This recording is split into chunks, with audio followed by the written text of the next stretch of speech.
नमस्ते, मेरा नाम है अमित कुमार झा। 5 बहुमूल्य दिन बर्बाद करने के बाद संसद के जब सोमवार में विपक्ष की बारी आई ऑपरेशन सिंदूर के बारे में बोलने का, तो कई घंटा तो उन्होंने ऐसे ही हो हल्ला में बर्बाद कर दिया।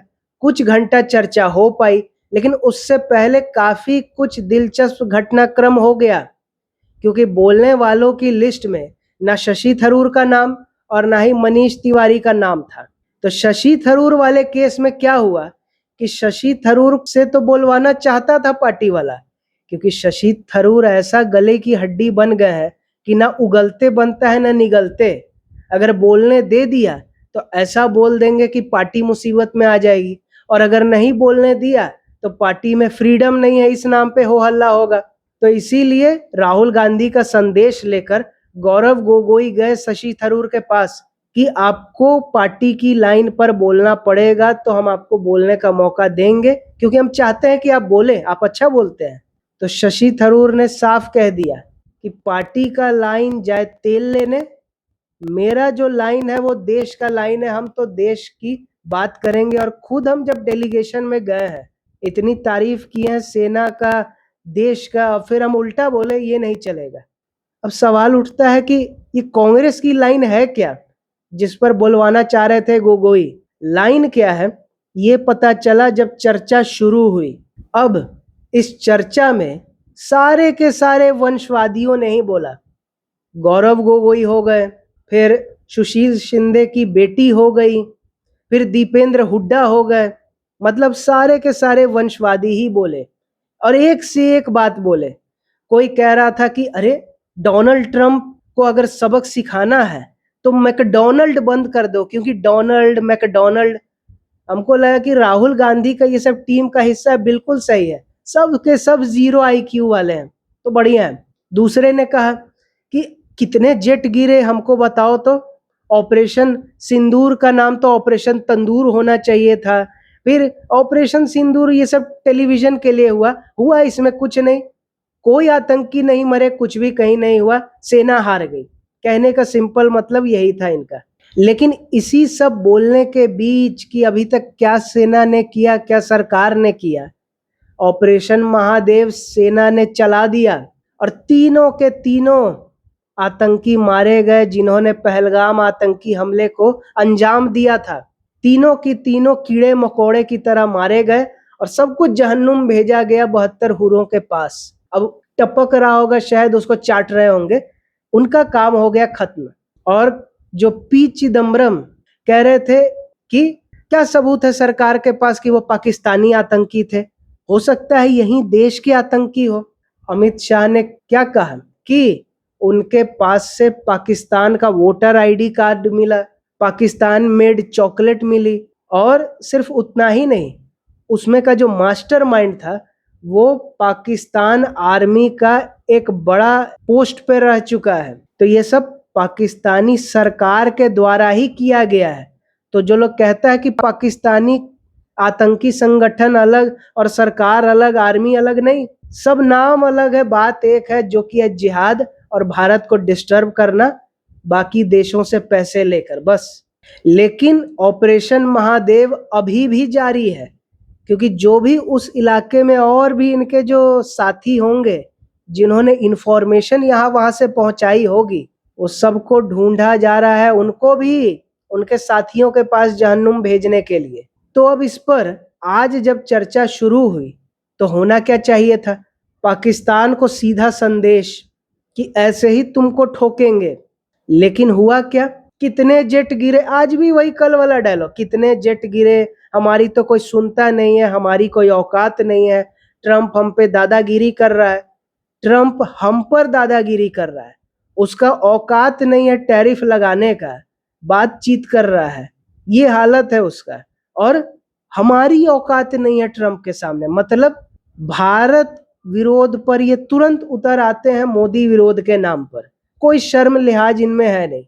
और बोलने वाला में भी कौन? अखिलेश यादव, जिसकी पत्नी को एक सड़क छाप मौलाना गंदी बातें कह रहा है, गाली बक रहा है, उस पर नहीं बोलना है, यहाँ वहां की अंट शंट बातें करना है, ऐसा तो ये व्यक्ति है।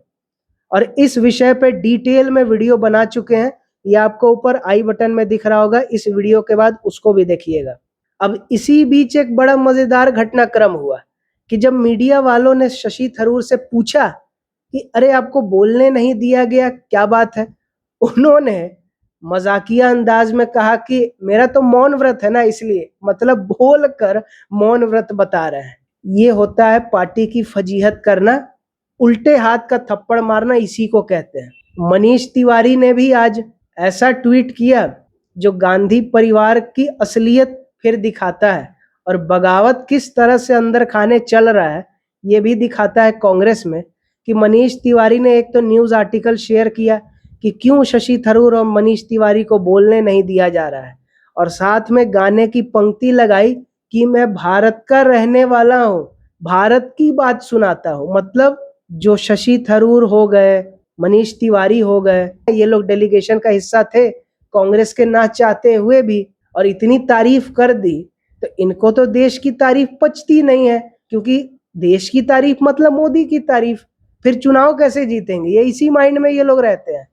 सरकार की पॉलिसी की आलोचना करो ये समझ में आता है, लेकिन जब देश युद्ध की स्थिति में हो, तनावपूर्ण स्थिति हो, और वहां सेना पर सवाल कितने जेट गिरे, कितने जेट गिरे, क्योंकि राफेल है इसलिए माफी मांगना पड़ गया कोर्ट में, इसलिए आज भी दिल जले की तरह पीछे पड़े हैं उसी नाम पर।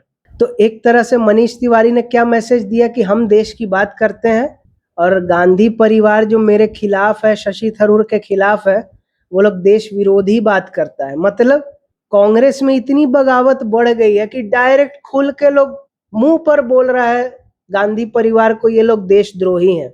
मतलब एक और G22 ग्रुप की शुरुआत अंदर खाने चल रही है, और ऐसा लग सकता है अरे दो नेता कर दिया, कौन बड़ी बात है। बड़ी बात ये है कि कर्नाटक में भी तो यही हो रहा है। उधर सिद्धारमैया कह रहे हैं हम तो सीएम हैं और रहेंगे, डीके शिव कुमार कह रहे हैं कि भाई ठीक है रहेंगे, लेकिन अंदर खाने अपने चमचों से बोलवा रहे हैं कि 2.5 साल होने आ रहा है, बदलो बदलो।